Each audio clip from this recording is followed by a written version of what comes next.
2025 was the year my heart finally settled.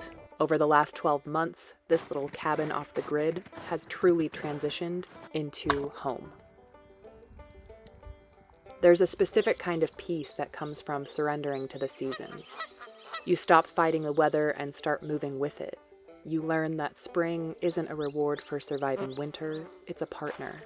And every flower, every sunrise, and every mile hiked with these dogs was a reminder of why I chose this path.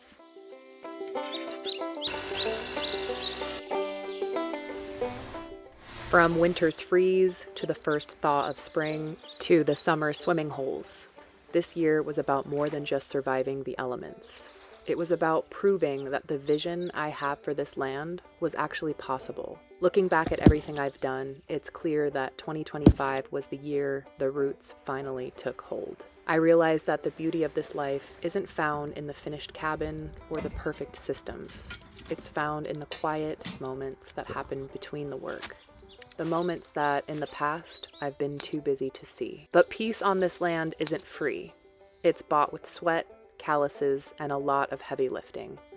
To maintain that peace, you have to be willing to make continuous improvements and learn as you go.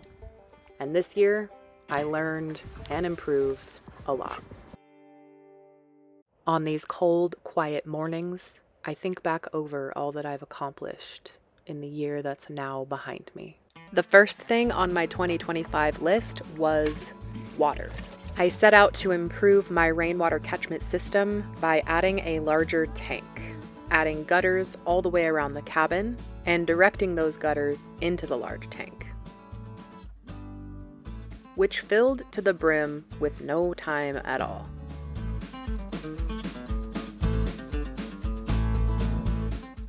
With a larger amount of water stored, next on the list was to install an indoor shower fed from that large tank.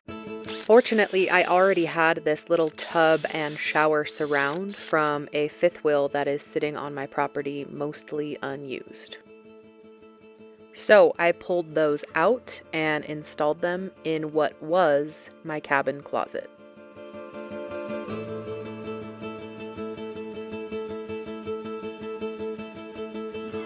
Showering outdoors is great. It's even better when you have an endless supply of water. If you have a well, showering outdoors year-round is great because you can leave your shower water running the whole time you're in the shower. When you live with a rainwater collection system that you need to conserve, you get wet, soap up, shampoo, rinse, water off, water back on. You're constantly turning the water off and on throughout your shower to save the water. And there's always the bathtub, which is great year-round, but takes a little bit more prep than the indoor shower.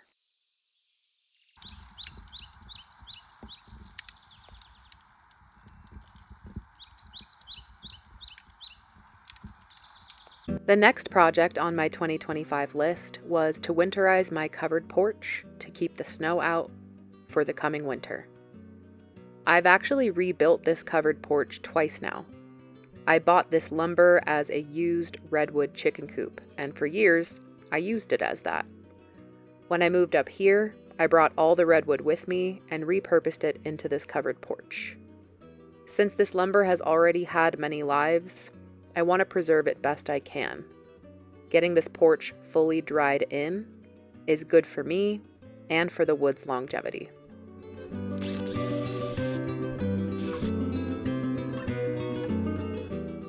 Like with most of my projects, I like to try and use stuff I already have, rather than spending money on new stuff. Instead of buying polycarbonate or a similar material for this project, I just made use of this roll of greenhouse plastic I already had lying around. You can check out a more detailed breakdown of these projects in my other videos. With all the practical projects, I had to throw in some summer fun. I built a folding truck top camper so the dogs and I could go on quick little adventures and all of us would have enough space. And after a little camping trip, it was time to switch to full-time winter prep, starting with cleaning the chimney and stove. And then firewood work.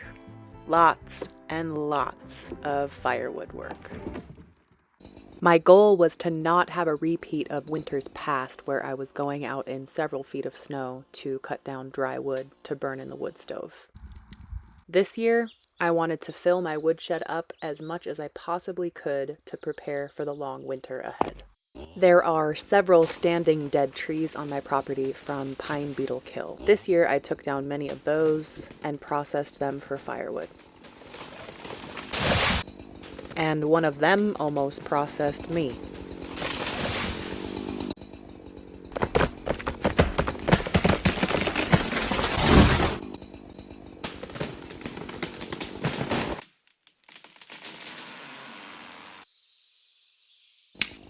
I learned this year not to cut down more trees than I have time to process before winter hits.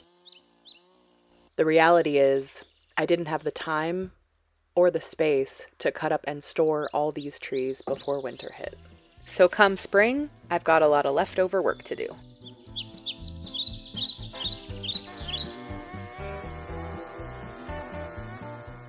If you've been around for a while, you already know that this is pretty much what my entire summer and fall looked like.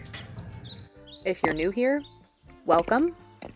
This is what my entire summer and fall looked like.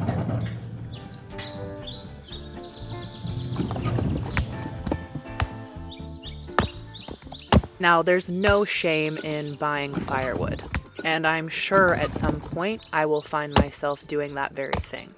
However, for me right now, buying firewood would feel like ordering takeout right after you finish grocery shopping. There's just so much standing dead wood around me that right now it doesn't make sense.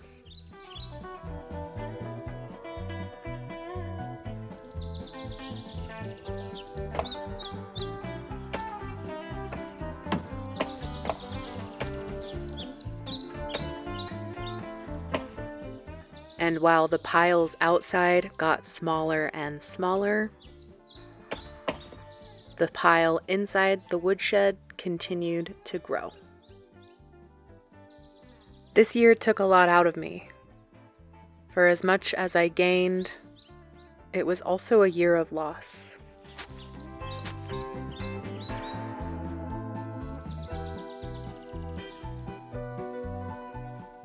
I'd like to think these two souls are still together, grooming each other in the afterlife. Looking back at 2025, it's these quiet hikes that stick with me the most. I watched the creeks rise and fall. I watched the dogs age another year against the backdrop of these pines as these seasons kept their steady rhythm. Through the heat of July and the deep snow of January, the routines remained the same. Regardless of the weather, the wood still needed splitting and systems needed upgrades. Another year off-grid, another year of learning everything I need is right here in these woods. 2025 wasn't just a year of improvements. It was a year of building a life that I no longer wanted to run away from. And next week, I'll tell you all the most vulnerable story I have. The time when running away from this off-grid life is something I actually did. See y'all later.